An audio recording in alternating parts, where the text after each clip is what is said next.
જય સોમનાથ, જય ગુજરાત. ફરી એક વખત સ્વાગત છે આપનું એસપી એજ્યુકેશન બ્લોગમાં.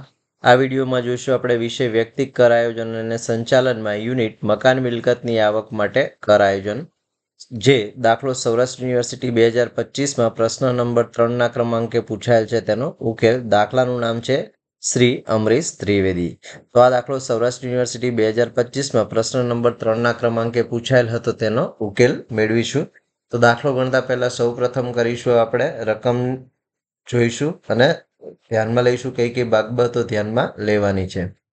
તો શ્રી અમરીશ ત્રિવેદી 3 મકાનના માલિક છે. નીચેની માહિતીને આધારે આકારણી વર્ષ 2026-27 માટે મકાન મિલકતની આવકના શીર્ષક હેઠળ તેની કરપાત્ર આવકની ગણતરી કરો, જેમાં વિગત મકાન 1, મકાન 2 અને મકાન 3 આપેલ છે. મકાનનો હેતુ આપણને આપ્યો છે. મકાન 1 રહેઠાણ માટે ભાડે આપેલ છે. મકાન 2 ધંધા માટે ભાડે આપેલ છે, જ્યારે મકાન 3 છે એ સ્વ રહેઠાણ માટે છે. એટલે ગણતરી કરતી વખતે આપણે મકાન 1 અને 2ની વિગતો ધ્યાનમાં લઈ અને ગણતરી કરવાની છે, જ્યારે મકાન નંબર 3ની વિગતો આપણે ચોખ્ખા વાર્ષિક મૂલ્યની ગણતરી કરતી વખતે ધ્યાનમાં લેવાની છે. તો દાખલાની રકમમાં આપણે જોઈશું કઈ વિગતો કઈ જગ્યાએ ધ્યાનમાં લેવાની છે. તો મ્યુનિસિપલ આકારણી મુજબનું ભાડું અનુક્રમે વાર્ષિક 72,000, 90,000 અને 1,20,000 છે. વાજબી ભાડું અનુક્રમે 80,000 અને 84,000 છે અને 3માં કોઈ વિગત પ્રાપ્ય નથી. મળવાપાત્ર ભાડું વાર્ષિક અનુક્રમે 72,000, 72,000 અને વિગત પ્રાપ્ય નથી 3માં. પ્રમાણિત ભાડું અનુક્રમે 84,000 અને 1,42,000. મ્યુનિસિપલ વેરા છે જે ચૂકવેલ છે અનુક્રમે 4,000, 4,000 અને 4,000. બાંધકામ માટેની લોનનું વ્યાજ છે અનુક્રમે 20,000, વિગત પ્રાપ્ય નથી 35,000. બાંધકામ માટેની લોનનું મૂડીકૃત વ્યાજ કુલ આપણને આપ્યું છે મકાન 1નું 20,000, મકાન 2માં કોઈ વિગત નથી અને મકાન 3નું 40,000. મકાન ખાલી રહ્યાનો સમય છે. મકાન 1 માસ માટે ખાલી રહ્યું છે, જ્યારે મકાન 2 અને 3ની કોઈ વિગત પ્રાપ્ય નથી. વસૂલ ન થઈ શકે તેવું ભાડું, જેને આપણે બીજા અર્થમાં કહી શકીએ ઘાલ ખાધ, જે રૂપિયા 8,000 છે, ખરેખર મળેલ કે મળવાપાત્ર ભાડુંની ગણતરી કરતી વખતે આપણે ધ્યાનમાં લેવાની છે. 2 અને 3માં આવી કોઈ વિગત પ્રાપ્ય નથી. મળવાનું બાકી ભાડું છે. મકાન 1માં કોઈ વિગત નથી, મકાન 2માં 6,000 છે, પરંતુ આપણને વસૂલ થઈ શકશે કે કેમ એટલે ઘાલખાત તરીકે એને ધ્યાનમાં લેવાનું નથી, જ્યારે 3માં કોઈ વિગતો પ્રાપ્ય નથી. જમીન મહેસૂલ અનુક્રમે 7,200, 4,800 અને 2,400 છે, જે પણ આપણે ગણતરી કરતી વખતે ધ્યાનમાં લેવાનું નથી. બાંધકામ પૂર્ણ થયાની તારીખ આપણને આપી છે 31/1/2022, 30/6/2025 અને 31/3/2010. તો દાખલામાં આપણે સ્પષ્ટ જોઈ શકીએ છીએ કે મકાન નંબર 3નું છે એ બાંધકામ 30/6/2025ના રોજ પૂરું થયું છે, જ્યારે આપણું પાછલું વર્ષ છે જે 2025-26 છે, એટલે કે આ મકાન છે એ 9 માસ માટે જ ભાડે આપેલ છે. એટલે જે મકાન નંબર 2ની બધી વિગતો આપી છે એ આપણે 9 માસ માટે ધ્યાનમાં લેવાની છે, અને આપણને વાર્ષિક ભાડું આપ્યું છે તેનો આપણે 9 માસમાં કન્વર્ટ કરીને વિગતો ધ્યાનમાં લઈશું. તો મકાન નંબર 1 અને 2ની આપણે ગણતરી કરવાની છે. મકાન નંબર 3ને આપણે સ્વ રહેઠાણ માટે છે, માટે તેની આપણે ચોખ્ખા વાર્ષિક મૂલ્ય સુધી કોઈ ગણતરી કરવાની નથી. દાખલો ગણતા પહેલા સૌપ્રથમ આપણે એક પત્રક તૈયાર કરી લેવાનું છે. તો આ મુજબ આપણે પત્રક એક પાનામાં તૈયાર કરી લઈશું. શ્રી અમરીશ ત્રિવેદીના મકાન મિલકતના શીર્ષક હેઠળ કરપાત્ર આવકની ગણતરી, પાછલું વર્ષ 2025-26, પાન નંબર અને આકારણી વર્ષ 2026-27. વિગત: મકાન 1 રહેઠાણ માટે ભાડે આપેલ છે. મકાન નંબર 2 ધંધા માટે ભાડે આપેલ છે, પરંતુ આપણે 9 માસની જ રકમ ધ્યાનમાં લેવાની છે. મકાન નંબર 3 સ્વ વપરાશ માટે છે. સૌપ્રથમ આપણે સ્ટેપ નંબર 1 શોધવાનું છે, વાજબી અપેક્ષિત ભાડું. તો વાજબી અપેક્ષિત ભાડું શોધવાનું, તો આપણા મગજમાં એક કોન્સેપ્ટ ક્લિયર હોવો જોઈએ. સૌપ્રથમ આપણે મ્યુનિસિપલ આકારણી મુજબનું ભાડું દર્શાવવાનું છે, ત્યારબાદ દર્શાવવાનું છે વાજબી ભાડું, અને બેમાંથી જે ભાડાની રકમ વધુ હોય તે ધ્યાનમાં લેવાની છે. પરંતુ આ ભાડાની રકમ છે એ પ્રમાણિત ભાડા કરતાં વધવી જોઈએ નહીં. આમ આપણને સ્ટેપ નંબર 1 મળે, વાજબી અપેક્ષિત ભાડું. તો સૌપ્રથમ આપણે સ્ટેપ નંબર 1 કરીશું અને દાખલાની જરૂરી રકમમાંથી વિગતો ધ્યાનમાં લેતા જઈશું અને પત્રકમાં મૂકતા જઈશું. તો સૌપ્રથમ આપણે ધ્યાનમાં લેવાનું છે મ્યુનિસિપલ આકારણી મુજબનું ભાડું. વાર્ષિક મકાન 1નું 72,000, મકાન 2નું 90,000 અને મકાન 3નું 1,20,000. મકાન 1નું આપણે વાર્ષિક વિગત ધ્યાનમાં લેવાની છે, જ્યારે મકાન 2 માટે આપણે 9 માસની ધ્યાનમાં લેવાની છે. તો 12 માસનું 90,000 છે, તો 9 માસનું કેટલું થાય? તો કે 67,500 થાય. તો મકાન 1નું આપણે 72,000 ધ્યાનમાં લઈશું, જ્યારે મકાન 2નું 67,500 ધ્યાનમાં લઈશું. તો પત્રકમાં દર્શાવીશું એ મ્યુનિસિપલ આકારણી મુજબનું ભાડું. મકાન 1નું 72,000, જ્યારે મકાન 2નું 90,000 ભાગ્યા 12 કરીશું તો માસિક મળશે 7,500, ને 7,500 ગુણ્યા 9 કરીશું તો 9 માસનું મળશે આપણને 67,500. જ્યારે મકાન 3 તો આપણે ચોખ્ખા વાર્ષિક મૂલ્ય સુધી ગણતરી કરવાની નથી. તો આપણે દર્શાવી દીધું છે મ્યુનિસિપલ આકારણી મુજબનું ભાડું. હવે આપણે રકમમાંથી ધ્યાનમાં લઈશું વાજબી ભાડું અને બંને ભાડાની સરખામણી કરીશું અને જે ભાડું વધુ હશે તે આપણે નેક્સ્ટ સ્ટેપમાં ધ્યાનમાં લઈશું. તો વાજબી ભાડું આપણને વાર્ષિક આપ્યું છે 80,000, 84,000 અને આપણને વિગત પ્રાપ્ય નથી. મકાન 1 માટે આપણે 80,000 જ વાર્ષિક ભાડું ધ્યાનમાં લેવાનું છે, પરંતુ મકાન નંબર 2 માટે આખા વર્ષનું 84,000 છે. તો આપણે ધ્યાનમાં લેવાનું છે 9 માસનું. તો આપણે ત્યારે 84,000 ભાગ્યા 12 ગુણ્યા 9 કરીશું તો મળશે આપણને 63,000. એટલે કે મકાન 1નું ભાડું આપણે 80,000 ધ્યાનમાં લેવાનું છે અને મકાન 2નું ભાડું 63,000 ધ્યાનમાં લેવાનું છે. તો દર્શાવી દઈશું વાજબી ભાડું બી. વાજબી ભાડું મકાન 1નું 80,000 અને મકાન 2નું 84,000 ભાગ્યા 12 કરીશું તો માસિક મળશે 7,000 અને 7,000 ગુણ્યા 9 કરીશું તો 9 માસ માટે મળશે 63,000. હવે આપણે 2માંથી જે વધુ હોય તે ભાડું ધ્યાનમાં લેવાનું છે. એ એટલે મ્યુનિસિપલ આકારણી મુજબનું ભાડું અને બી એટલે વાજબી ભાડું. 2માંથી જે ભાડાની રકમ વધુ હોય તે ધ્યાનમાં લેવી. તો મકાન 1માં આપણે સ્પષ્ટ રીતે જોઈ શકીએ છીએ કે મ્યુનિસિપલ આકારણી મુજબનું ભાડું 72,000 છે અને વાજબી ભાડું 80,000 છે. તો આપણે ધ્યાનમાં લેવાની રકમ છે 80,000. એવી જ રીતે મકાન 2, તો મકાન 2માં મ્યુનિસિપલ આકારણી મુજબનું ભાડું 67,000 છે અને વાજબી ભાડું 63,000 છે. તો ધ્યાનમાં લેવાની રકમ છે 67,500. હવે આપણે આ ભાડાને પ્રમાણિત ભાડા સાથે સરખાવી અને વાજબી અપેક્ષિત ભાડું શોધવાનું છે. એટલે કે આ બે રકમ જે આપણને મળી છે એ અને બીમાંથી જે વધુ છે એ પ્રમાણિત ભાડા કરતાં વધવી જોઈએ નહીં. જો આ બે રકમ પ્રમાણિત ભાડા કરતાં વધુ હોય તેવા સંજોગોમાં આપણે પ્રમાણિત ભાડું ધ્યાનમાં લેવાનું છે. તો જોઈ લઈશું દાખલાની રકમમાં પ્રમાણિત ભાડું. તો પ્રમાણિત ભાડું વાર્ષિક આપણને આપ્યું છે 84,000, જ્યારે મકાન 2ની કોઈ વિગત નથી અને 3ની તો આપણે ગણતરી કરવાની જ નથી, એટલે ધ્યાનમાં લેવાનું નથી.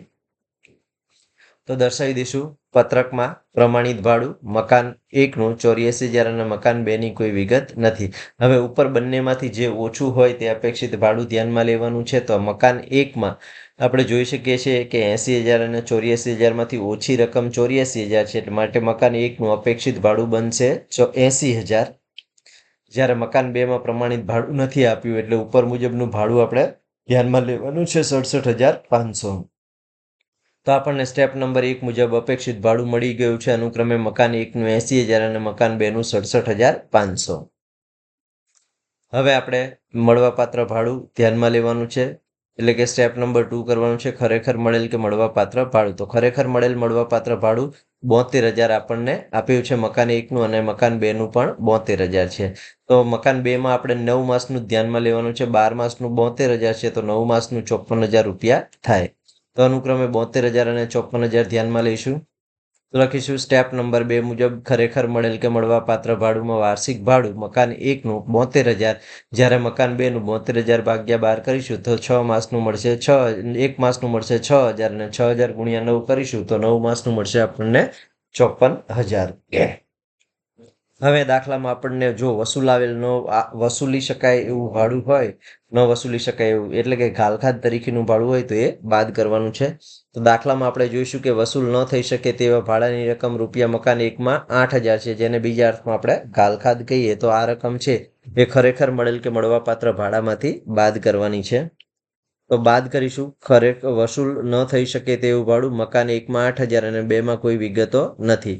હવે 72,000માંથી આપણે વાર્ષિક ભાડું ખરેખર મળેલ કે મળવાપાત્ર ભાડામાંથી વસૂલ ન થઈ શકે તેવું ભાડું બાદ કરીએ તો આપણને મળશે ખરેખર મળેલ કે મળવાપાત્ર ભાડું સ્ટેપ નંબર 2 મુજબ 72,000 - 8,000 એટલે 64,000.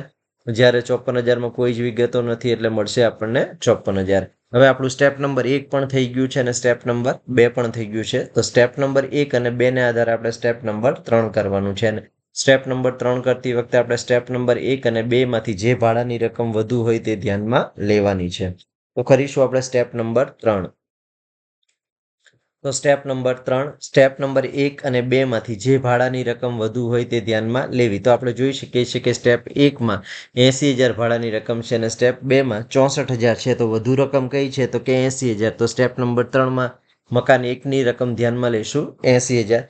એવી જ રીતે મકાન 2માં સ્ટેપ નંબર 1નું ભાડું 67,500 છે અને સ્ટેપ નંબર 2નું 54,000 ભાડું છે. તો વધુ કઈ રકમ છે તો કે 67,500. તો મકાન 2માં ધ્યાનમાં લઈશું 67,500. આમ આપણને સ્ટેપ નંબર 3ની મળી ગયું છે. હવે સ્ટેપ નંબર 3 ને આધારે આપણે સ્ટેપ નંબર 4 કરવાનું છે. સ્ટેપ નંબર 4 એટલે સ્ટેપ નંબર 3 મુજબની રકમ. તો લખી નાખીશું સ્ટેપ 4 સ્ટેપ 3 મુજબનું ભાડું અનુક્રમે 80,000 અને 67,500. હવે દાખલામાં આપણને જો મકાન ખાલી રહ્યું હોય તો ખાલી રહ્યા સમયનું ભાડું બાદ કરવાનું છે, અને આ ભાડામાંથી આપણે મકાન ખાલી રહ્યાના સમયનું ભાડું બાદ કરીશું તો આપણને મળશે ગ્રોસ વાર્ષિક મૂલ્ય, એટલે કે ગ્રોસ એન્યુઅલ વેલ્યુ કે GVA. તો મકાન ખાલી રહ્યાનો સમય દાખલામાં આપ્યો છે 1 માસ. હવે આખા વર્ષનું 72,000 છે તો 1 માસનું કેટલું થાય તો કે 6,000. તો 6,000 છે એ મકાન 1માં આપણને ભાડું મળશે નહીં, એટલે મકાન 1માંથી આપણે બાદ કરવાનું છે ખાલી રહ્યા સમયનું ભાડું, જે આપણને ખરેખર બાદ મળી શકશે.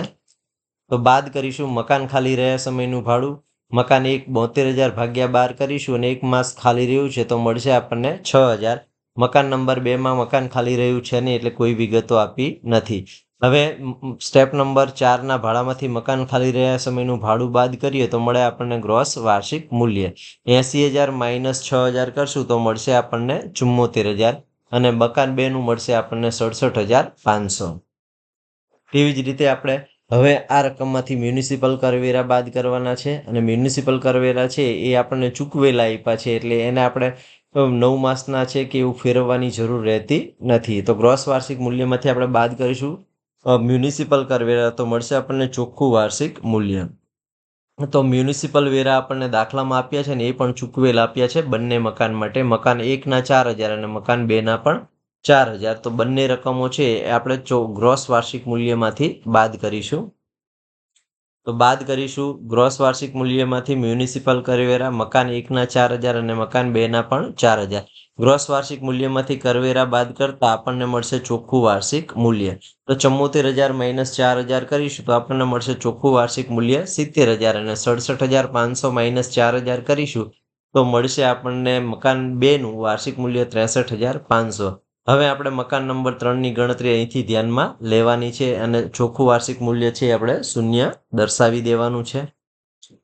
તો આપણને મળી ગયું છે મકાન 1નું ચોખ્ખું વાર્ષિક મૂલ્ય 70,000, મકાન 2નું 63,500 અને મકાન 3નું આપણે શૂન્ય દર્શાવી દીધું છે. હવે ખાસ કપાતમાં સૌપ્રથમ આપણે પ્રમાણિત કપાત બાદ કરવાની છે અને ચોખ્ખા વાર્ષિક મૂલ્યના 30%. તો સૌપ્રથમ આપણે બાદ કરીશું પ્રમાણિત કપાત. ખાસ કપાતમાં પ્રમાણિત કપાત ચોખ્ખા મૂલ્યના 30%. તો મકાન 1નું ચોખ્ખું મૂલ્ય 70,000 છે, એના 30% કરીશું તો મળશે આપણને 21,000 અને મકાન 2નું ચોખ્ખું વાર્ષિક મૂલ્ય છે 63,500 અને 63,500ના આપણે 30% કરશું તો મળશે આપણને 19,050. હવે આપણે બાદ કરવાનું છે મકાન બાંધકામ લોનનું વ્યાજ. તો મકાન 1નું 20,000, મકાન 2માં કોઈ વિગત નથી ને મકાન 3નું 35,000. તો બાદ કરીશું મકાન લોનનું વ્યાજ, બાંધકામ લોનનું વ્યાજ. મકાન 1નું 20,000 અને મકાન 2નું કોઈ નથી અને મકાન 3નું 35,000. ત્યારબાદ આપણે બાદ કરવાનું છે મૂડીકૃત વ્યાજ. તો મૂડીકૃત વ્યાજ માટે આપણે બાંધકામ માટેનું કુલ સમયનું 20,000 અને 40,000 આપ્યું છે. મકાન 1 અને 3નું જ્યારે બાંધકામ પૂર્ણ થયાની તારીખ છે મકાન 1ની 31/1/2022 અને મકાન 2ની 30/6/2025 છે અને મકાન 3ની 31/3/2010 છે. આપણે ખાસ નિયમ યાદ રાખવાનો છે કે મૂડીકૃત વ્યાજ છે એ 5 વર્ષના સમયગાળા દરમિયાન જ બાદ મળી શકે. એટલે મકાન 1માં આપણે 25/26નું આકારણી વર્ષ છે પાછલું વર્ષ, તો 21/22, 22/23, 23/24, 24/25, 25/26 એટલે ચોથું વર્ષ ચાલતું હોવાથી આપણને 4,000 રૂપિયા 1/5 કરશું 20,000ના તો બાદ મળશે. મકાન 2માં કોઈ વિગત નથી એટલે આપણે બાદ લેવાની નથી. મકાન 3 40,000 આપણને મૂડીકૃત વ્યાજ આપ્યું છે, પરંતુ 2010માં બાંધકામ પૂરું થઈ ગયું છે તો 5 વર્ષથી ઘણો બધો સમયગાળો થઈ ગયો છે એટલે એનું રકમ આપણને બાદ મળશે નહીં. એટલે કે મૂડીકૃત વ્યાજ ફક્ત મકાન 1માં જ આપણને બાદ મળવાનું છે. તો બાદ કરી દેવાનું છે મૂડીકૃત વ્યાજ 20,000ના 1/5 લેખે 4,000. મકાન નંબર 2 અને 3માં કોઈ વિગત આપણે દર્શાવવાની નથી. હવે આપણે શોધવાનું છે કરપાત્ર વાર્ષિક ચોખ્ખું મૂલ્ય. તો કરપાત્ર વાર્ષિક ચોખ્ખું મૂલ્ય શોધવાનું તો 70,000 માઇનસ 21,000 માઇનસ 20,000 માઇનસ 4,000 કરીશું તો મળશે આપણને 25,000. મકાન નંબર 2માં 63,000 માઇનસ 19,050 કરીશું તો મળશે 44,450. મકાન નંબર 3માં શૂન્યમાંથી આપણે 35,000 બાદ કરીશું તો મળશે આપણને 35,000. તો કરપાત્ર વાર્ષિક ચોખ્ખું મૂલ્ય મળી ગયું છે. હવે આ ત્રણેય રકમનો સરવાળો કરીએ તો મકાન મિલકતની કુલ કરપાત્ર આવક મળે. એટલે કે અમરીશ ત્રિવેદીની મકાન મિલકતના શીર્ષક હેઠળ કરપાત્ર આવક. તો શોધી લઈશું આપણે અમરીશ ત્રિવેદીની મકાન મિલકતની કુલ કરપાત્ર આવક 25,000 વત્તા 44,450 માઇનસ 35,000 કરીશું તો મળશે આપણને 34,450. તો આ દાખલો સૌરાષ્ટ્ર યુનિવર્સિટી 2025માં પ્રશ્ન નંબર 3માં પૂછાયેલો હતો તેનો ઉકેલ છે. દાખલામાં નવી વિગત એ છે કે મકાન નંબર 2નો છે એ બાંધકામનો સમયગાળો છે એ પાછલા વર્ષમાં જ પૂરો થતો હોવાથી જે વર્ષથી બાંધકામનો સમયગાળો પૂર્ણ થયો છે એ સિવાયના મહિના ગણીએ તો 9 માસ ધ્યાનમાં લઈને ગણતરી કરવાની છે. તો બધા જ દાખલાઓ જેમ ગણ્યા છે એમ જ આ દાખલો ગણ્યો છે. જો વિડીયો ગમ્યો હોય તો વિડીયોને લાઇક કરી દો, લિંકને મિત્રો સાથે શેર કરી દો. ચેનલમાં નવા હોય ચેનલ સબસ્ક્રાઇબ કરી દો. જય સોમનાથ, જય ગુજરાત. Thank you.